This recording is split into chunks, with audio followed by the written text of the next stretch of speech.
Eggs in Albania. There's one problem with vacations: they have to end.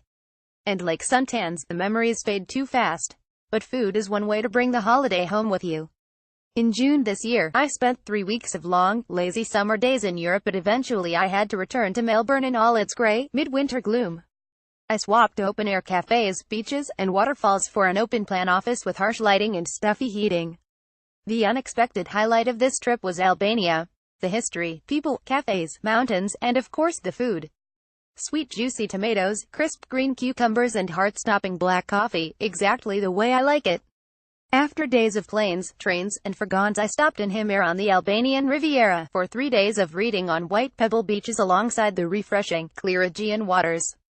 My guest house overlooked the sea, and each morning, my hosts laid out a spread in the communal kitchen of fresh bread, warm barrack, local honey and jams, boiled eggs, and of course black strong coffee.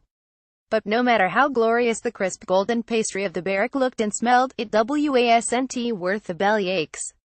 As someone with a gluten intolerance, I had to be a little more creative at breakfast. On the first day, I made up my own little Albanian breakfast: hard-boiled eggs, slices of creamy feta, a splash of homemade olive oil, sprinkles of dried basil, salt, and pepper.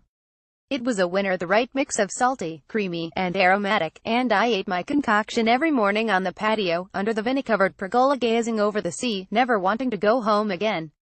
But eventually, Melbourne beckoned. Once home, when I craved my Albanian breakfast, I started looking around for an alternative. But despite the culinary fusion of Melbourne's cafes, I couldn't find my made-up Albanian breakfast on any menu. The closest is the Moorish Macedonian breakfast from a cafe in Thornbury, with ajvar, poached eggs, feta, avocado, and bacon. It was up to me to recreate my Albanian breakfast. At least the ingredients were easy to find. I bought the best feta I could afford from the supermarket, Greek not Albanian, hard-boiled a few eggs, drizzled on my olive oil, Spanish not Albanian, and added herbs and spices. While it wasn't the same, the feta not as creamy, the olive oil not as grassy and fresh, the dried basil lacking the same oomph, the salty, crumbly texture of the feta with the hard-boiled eggs was enough to transport me back to the sunny patio of my guest house in Himyr for a few moments and ignore the rain outside. And add a new breakfast to my home cooking repertoire.